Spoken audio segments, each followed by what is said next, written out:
Olá pessoal, eu sou aluno do curso de Biomedicina. Estou aqui hoje para conversar com vocês a respeito de 3 novas tecnologias na área da biomedicina. A primeira delas é a edição genética, chamado CRISPR-Cas9 ou Prime Editing. Bem, desde que os cientistas descobriram a estrutura do DNA, viu-se a possibilidade de fazer uma edição nesse DNA, né? Em 2012 foi descoberta uma ferramenta de edição genética. Foi quando as pesquisadoras Jennifer e Emanuele publicaram um artigo, e nesse artigo elas descreveram que aquilo que originalmente fazia parte de um sistema imunológico bacteriano, e elas descobriram que isso poderia ser usado, né, para editar genes de células eucarióticas humanas, né?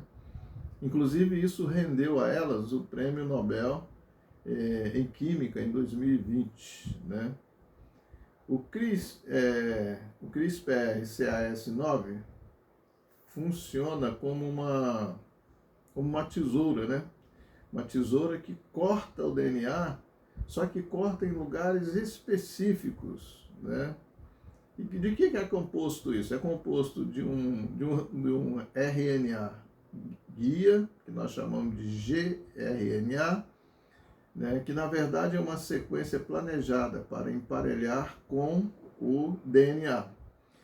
E por uma enzima, a Cas9. Essa enzima, na verdade, é quem efetua o corte do DNA no local determinado, né? E que o que é mais interessante nisso aí, nessa tecnologia, é que após o corte do DNA, naquele local que você cortou, a célula ela procura recompor aquilo ali, fazer um reparo naquele lugar. E dispondo-se a introduzir novos segmentos ali. Isso é importante por quê?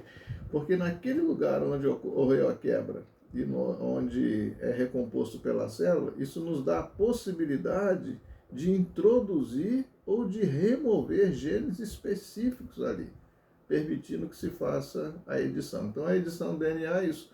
É você ter a possibilidade de copiar ele, cortar no lugar que você quer e introduzir os genes que são mais adequados, né, que você acha. Houve uma evolução muito grande nesse sistema, e um outro pesquisador também, chamado David Liu, ele aperfeiçoou, junto com a sua equipe lá de Harvard, eles aperfeiçoaram esse sistema, criando o Prime Editing, né? E o Prime Edit faz isso com mais perfeição, né? Inclusive permitindo que seja feita uma coisa mais rápida, mais objetiva, tá? As aplicações são muitas, né? Você pode criar modelos de doenças humanas com esse sistema e estudar patogênese, desenvolvimento de novos tratamentos. Você permite a correção de mutações genéticas causadas por doenças. Isso é fundamental, né? Como a anemia falciforme, a disfagia muscular e outras, né? Então você simula a doença e descobre forma de tratamento. E nesse caso aí permite a correção da mutação. Você vai lá e troca os genes e isso aí resolve o problema, tá bom? Então isso é um resumo do que nós chamamos aqui de edição genética, né? Eu acho que ficou claro aqui o que é essa edição genética. Bom, continuando, a segunda tecnologia que eu gostaria de falar com vocês é a respeito da nanotecnologia usada na medicina, né? A pesquisa sobre nanotecnologia começou a ganhar destaque no ano 2000, né? Mas foi nos últimos 5 anos que ela se tornou uma tecnologia com aplicações práticas, porque até então era pesquisa. Agora, nesses últimos 5 anos, ela se tornou algo prático. Mas a pergunta é, o que é nanotecnologia em medicina? Bom, é uma técnica que envolve a utilização de materiais em escala muito pequenas, né? Escala nanométrica, por exemplo, de 1 a 100 nanômetros, que é algo assim muito pequeno mesmo. E para que serve isso? Para desenvolver métodos de diagnóstico, tratamento, prevenção de doença e algumas das principais técnicas dessa nanomedicina são o seguinte, né? Algumas coisas que são essenciais aí. Nanopartículas, né? Partículas nanométricas para entrega de medicamentos, por exemplo, né? Você vai colocar o medicamento agregado a essa partícula e vai direcionar ele no lugar que você deseja.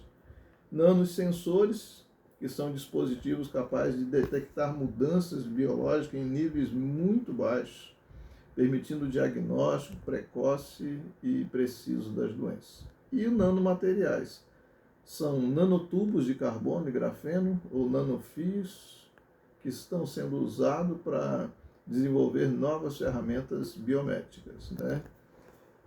Existe, quantas aplicações? Existe uma gama muito grande de aplicações dessa nova tecnologia. Dentre elas eu gostaria de destacar algumas aqui. Primeira é nas imagens, né, médicas. Nanopartículas têm como aquele contraste que é usado, né, que usa o óxido de ferro ou tal, e elas podem ser usadas de uma maneira muito mais eficaz do que o contraste nas ressonâncias magnéticas e na tomografia, na TC.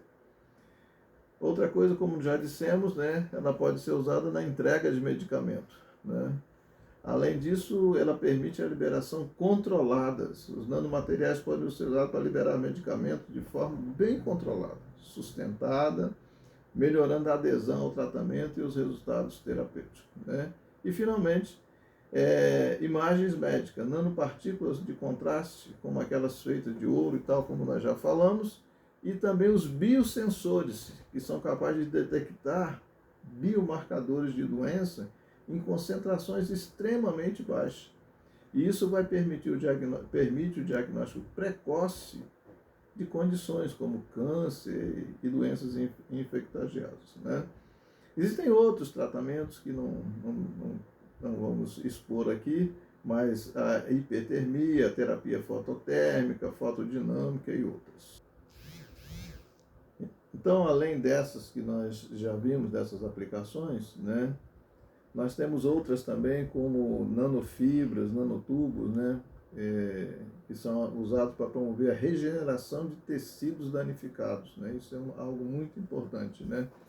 A nanotecnologia também permite imitar a matriz extracelular, né? Isso é feito com polímero, com esse material, né? Esse material muito pequeno, e facilitando o crescimento e a diferenciação celular para reparar ou substituir tecido. Então, você aplica na criação de nanoestrutura que mimetizam a matriz celular e acelera o processo, né, do reparo das células ou da substituição. Isso é muito importante.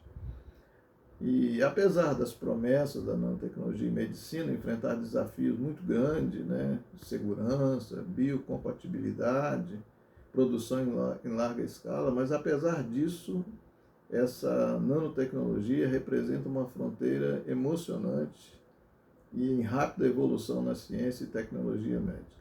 Vai oferecer possibilidades para melhorar a saúde humana e tratar doenças de maneiras inimagináveis. Bom, agora vamos para a terceira tecnologia, né, recente, dos últimos 5 anos, né, que é a bioimpressão 3D. Né? Essa aí é uma técnica revolucionária. Ela combina engenharia de tecidos e impressão tridimensional, 3D. E para criar estruturas biológicas. Olha só, a ideia é imprimir tecidos, né? Essa ideia de imprimir tecido, ela já vem lá desde o ano 2000, né? Mas ela só tomou o corpo agora com os avanços tecnológicos mais recentes, né? Então, com esses avanços, nós estamos chegando à condição de fazer isso. A bioimpressão 3D se tornou uma realidade prática.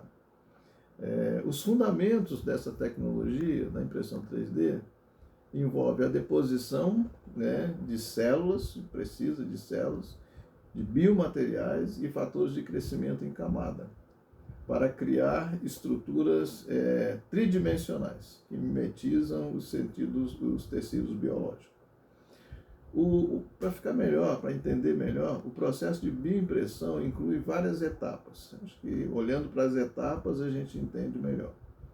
Primeiro, o modelo digital do tecido ou órgão a ser impresso. Esse modelo é criado ou usando a imagem de TC ou de ressonância magnética, ou usando um projeto de software de modelagem 3D. Aí você cria um modelo daquilo que você quer imprimir. Outra característica importante é a biotinta, né? A biotinta são compostas de células vivas e biomateriais compatíveis que fornecem suporte estrutural e também um ambiente adequado, né, para a sobrevivência celular. Essas biotintas podem incluir hidrogéis, polímeros naturais, sintéticos e materiais extracelulares. Em terceiro lugar, a impressão, né? A bioimpressora 3D, ela deposita as biotintas camada por camada, de acordo com o modelo digital que você já definiu lá atrás. A precisão da deposição é crucial para replicar a arquitetura e a função do tecido nativo. A maturação. Após a impressão, o tecido ou órgão impresso, ele é incubado em condições controladas para permitir a maturação das células e a formação das estruturas funcionais. Fatores de crescimento e estímulos mecânicos podem ser aplicados para promover a diferenciação e a organização tecidual.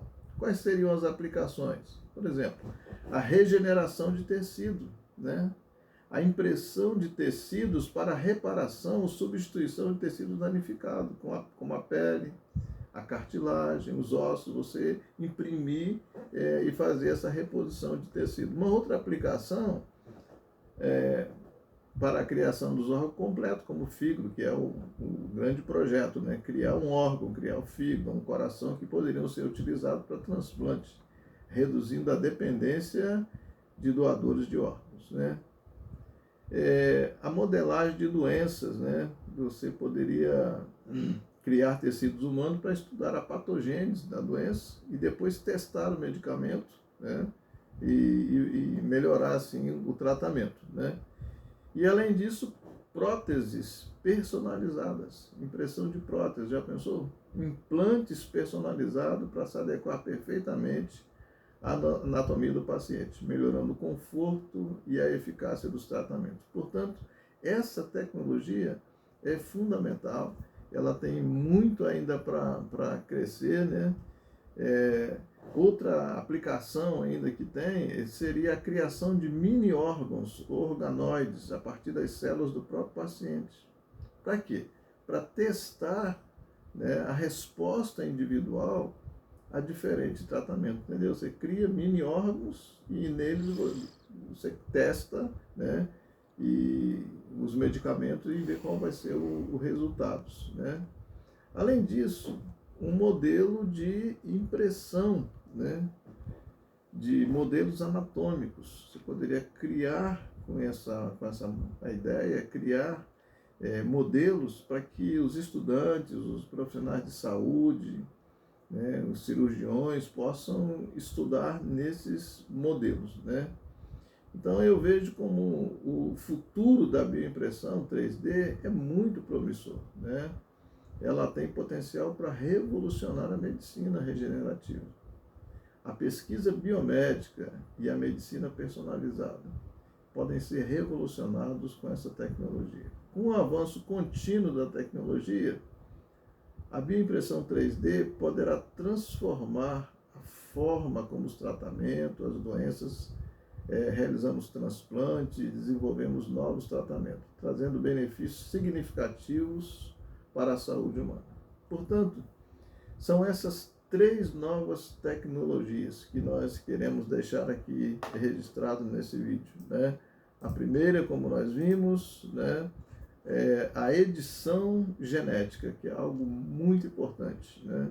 Nós vimos que saber que é possível mexer no DNA, introduzir genes, retirar genes, e também nós vimos o segundo exemplo, né, que são, nós vimos o segundo exemplo, né, as terapias que eles podem proporcionar, e também, como vimos agora, né, vimos a nanotecnologia, e agora também estamos vendo a questão dos tecidos, né, de serem impressos tecidos.